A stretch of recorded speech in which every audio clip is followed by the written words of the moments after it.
A very good evening to you all, and welcome back to the channel. Thank you very much for still subscribing and following me on my journey.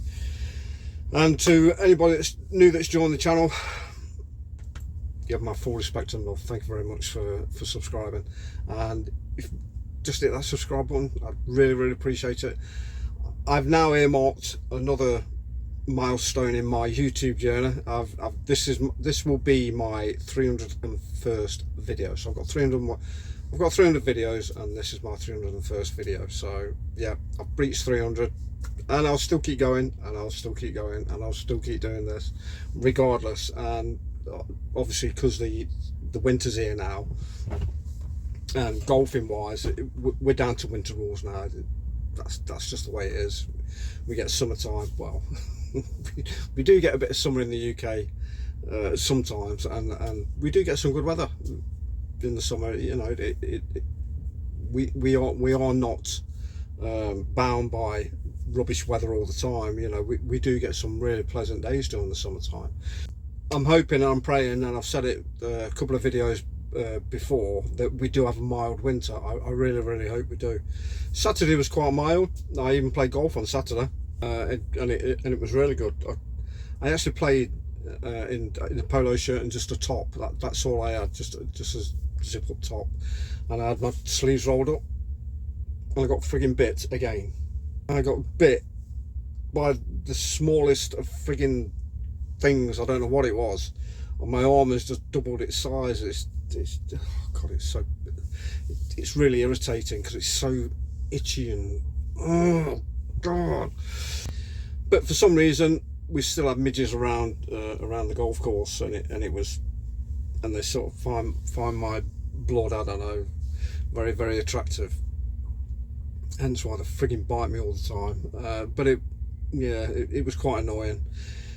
But irregardless, I played quite well on Saturday. I shot 32 points, which, yeah, it's not bang on my handicap, just a few over on my handicap. But I did have a 2, which I was really happy about on the 12th. The 11th before, I should put 2 in the water, because I was so pissed. I had another 3 more balls in my net underneath my cart. Took them out and threw them in away. I was fuming with myself. It was that's golf for you.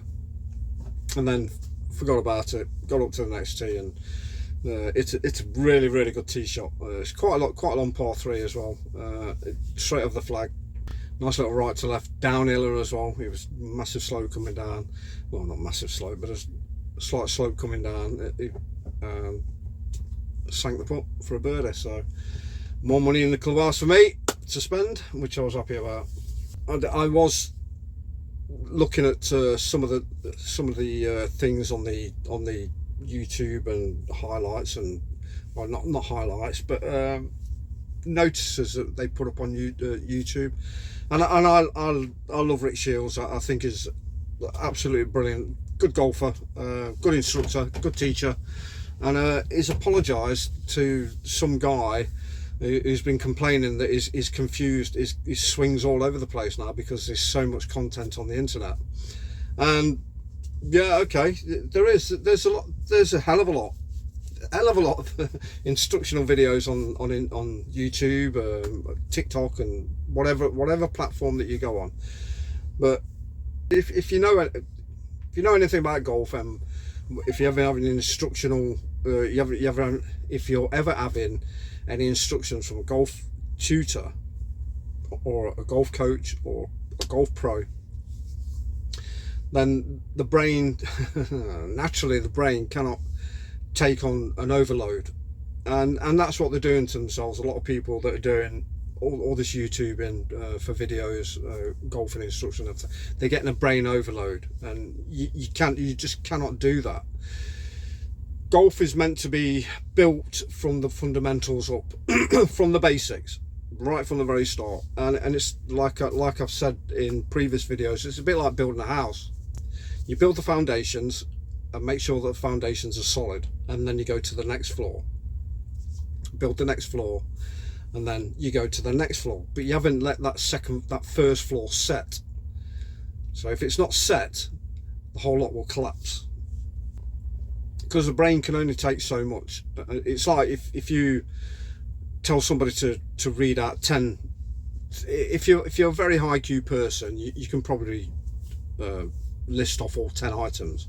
But if somebody tells you 10 items and then tell them back to them, you'll probably get the first two and the last one. That's more or less how your brain will work. If you're very very high IQ person, and you've got a very, very good memory, then you'll be able to spiel off all 10. But the average person can probably give about 3 or 4. So the brain cannot be overloaded with instructional. That's why when you go to a golf pro, they'll break it down bits at a time. They'll build you up a bit at a time, and then move on to the next level, get that set, get that concrete, and then move on to the next level. Excuse me. So pros and cons for YouTubing or getting a tuition from a golf pro. My personal advice is go and seek out a really, really good golf pro and stick with them. Yeah, it's going to cost you a bit of money. It does for any kind of service, but they will give you 100% service, and service that is going to enhance your game, make you play better. So yeah, I'd do that. And then obviously once you get further on in your golfing career, or you're in your golfing, then yeah, look back on some YouTube videos, look back on what other people are doing, get some other hints and tips and stuff like that. Yeah, do that. But if you're starting golf right from the very beginning, I'd suggest you take golf lessons. That's my personal advice to anybody that wants to start up golf.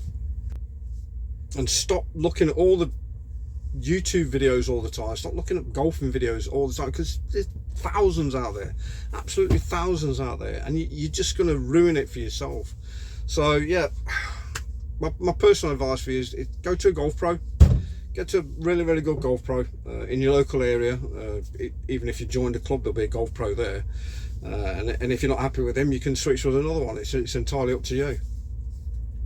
But as long as they can make you achieve your goals, and yeah, like I say, it's gonna cost a bit of money, and they are not cheap. Golf pros aren't cheap. It's very difficult to find a cheap golf pro nowadays. Average cost for an half hour lesson is probably between 25 and 35 quid, and sometimes higher, depending where you are and what area you live in. So yeah, just look around and you'll find one.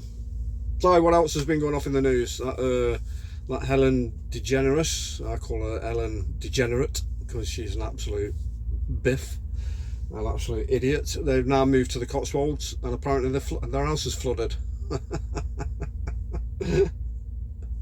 If that isn't poetic justice, I do not know what is. But yeah, apparently she's left the States because Trump got in office and she wasn't happy. Oh, boo-hoo, boo friggin' who.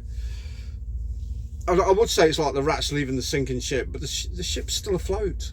I mean, what's the matter with these people? You got Tom Hanks, you got George Clooney, Barbara Streisand, she's already buggered off, Samuel L. Jackson, Miley Cyrus. You know, all these stars that are leaving America, and I cannot understand why, because it's not going to affect them, not one iota. They're still going to be billionaires. They're still going to have their millions, mansions and stuff like that. It's not going to make the blindest bit of difference to them. It's only their opinions, and to be honest, their opinions don't matter anyway, because they're megastars. We're not megastars. We're just normal people. They cannot understand this.